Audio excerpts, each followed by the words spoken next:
En fait, c'est au moment du déferrement des 4 personnes devant le procureur de la République.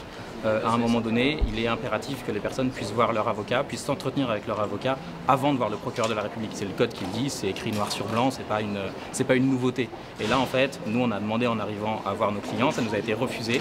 Et le procureur de la République a donc décidé d'une procédure de comparution immédiate sans que nous, on ait pu s'entretenir avec nos clients et en tirer d'éventuelles conséquences. C'est-à-dire parler avec nos clients, savoir ce qu'eux ils veulent, savoir quelle est leur position et éventuellement faire les observations adéquates devant le procureur de la République. Ça, c'est une certitude.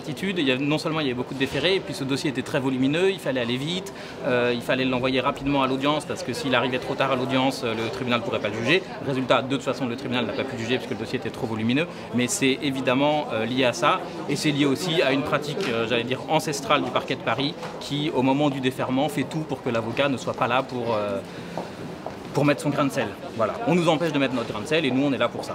Ah non mais il n'y a pas de doute en fait, c'est une certitude absolue. Après je ne dis pas qu'il y a eu des instructions particulièrement pour ce dossier-là, mais ce qui est certain, c'est qu'il y a des instructions de manière de politique pénale sur la répression rapide, forte, quitte à ce que les droits ne soient pas parfaitement respectés. Oui, tout à fait. Oui, il conteste parfaitement les faits, il était présent, il a assisté aux faits, il a filmé les différentes scènes qui sont reprochées aux uns et aux autres, mais il n'a absolument pas participé aux faits.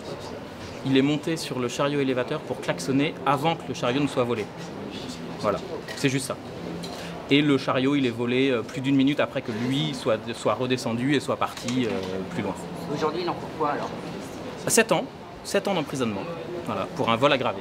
C'est pas moi qui l'ai dit, c'est Maître Mariotti, mais je suis totalement d'accord avec lui. C'est la volonté pour le parquet d'aller vite, d'aller fort, quitte à ce que les droits ne soient pas respectés, et en l'occurrence de choisir la voie de la comparution immédiate, alors que manifestement on ne nous a pas laissé, nous, la possibilité, notamment de nous entretenir avec nos clients avant le choix de cette procédure, ce qui est prévu dans le texte, ce qui est une règle de loi qui n'est pas contestable et qui n'est pas contestée. L'avocat doit pouvoir s'entretenir avec son client lorsque celui-ci a désigné un avocat. Ce qui était le cas pour chacun des 4 prévenus de ce dossier.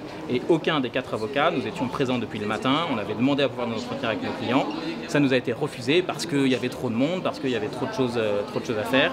Et le procureur a donc pris sa décision de comparution immédiate uniquement en fait, sans nous entendre, sans pouvoir entendre nos observations, sans qu'on ait pu nous en parler avec nos clients avant, qu'on ait pu décider de la stratégie à adopter, des observations qu'on devait pouvoir faire devant le procureur. Donc on a privé nos clients de leurs droits. Alors sur les vidéos, on entend une personne hurler Black Bloc, et cette personne-là n'est pas dans les prévenus aujourd'hui. Voilà. C'était des manifestants. Il n'y a pas de Black Bloc, il y a des manifestants. Alors en fait, c'est juste l'aboutissement d'une procédure qui a été menée en dépit du bon sens depuis le début, où le parquet, pour des raisons de politique pénale, a voulu faire juger ce dossier très vite, en dépit du bon sens, et du coup a mal fait les choses et n'a pas respecté les procédures. Et c'est ce que vient de constater le tribunal en disant qu'il estimait qu'il n'était pas saisi parce que l'acte de saisine initiale est entaché d'une nullité. La nullité étant que les prévenus n'ont pas pu s'entretenir avec leurs avocats avant d'être présentés au procureur de la République.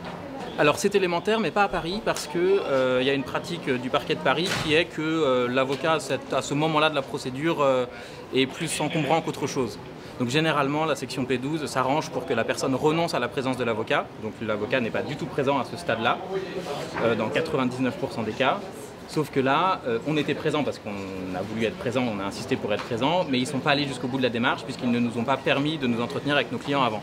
Et donc on n'a pas été en mesure d'exercer finalement nos droits au moment de la présentation devant le procureur, sachant que c'est évidemment une étape importante puisque c'est à ce stade-là que le procureur décide ou non d'envoyer la personne en comparution immédiate. Et comme on est dans une procédure qui n'aurait jamais dû passer en comparution immédiate, c'est d'autant plus important. Ah ben clairement, ils ont voulu aller trop vite et ils ont mal fait les choses. Ben voilà, la prochaine fois, ils prendront peut-être un peu plus leur temps. Mais c'est assez symptomatique en fait de ce qui se passe depuis le début, notamment du mouvement des Gilets jaunes, c'est-à-dire qu'ils vont très très vite, Ils font parfois un peu n'importe quoi. Là, c'est un dossier qui est médiatique, mais c'est arrivé dans d'autres dossiers où il y a eu des annulations de procédure parce que le parquet veut aller trop vite. Voilà. Il y a des règles à respecter en fait. Même si on a beaucoup de personnes déférées, même s'il y a des incidents dans les rues, dans les manifestations tous les samedis, il y a des règles à respecter. Et c'est la base de la démocratie, c'est la base de notre état de droit, c'est qu'il faut respecter les règles, quelles que soient les circonstances. Et c'est ce que vient de rappeler le tribunal aujourd'hui. La suite, c'est que le procureur de la République garde la possibilité de réenclencher une procédure, soit de reciter les 4 prévenus, soit d'en reciter d'autres, soit de ne pas les reciter. On verra. Je ne peux pas vous dire à ce stade quelle sera l'attitude du parquet, étant précisé que le dossier étant très fragile, notamment pour 3 des 4 prévenus, c'est même pas certain que tout le monde soit recité. Mais je pense qu'il en a marre un peu de tout ça. Après, voilà, il y a des problèmes de droit. Il aurait bien voulu être relaxé aujourd'hui en fait. Il aurait voulu que le tribunal puisse dire aujourd'hui, en fait vous êtes innocent parce que c'est ce qu'il dit. Et c'est pas pour aujourd'hui. Mais pour l'instant, il n'y a plus de contrôle judiciaire, il n'est pas poursuivi. Il y a juste une procédure qui existe, mais pour laquelle il n'est pas poursuivi à ce stade. Il n'est plus poursuivi à ce stade.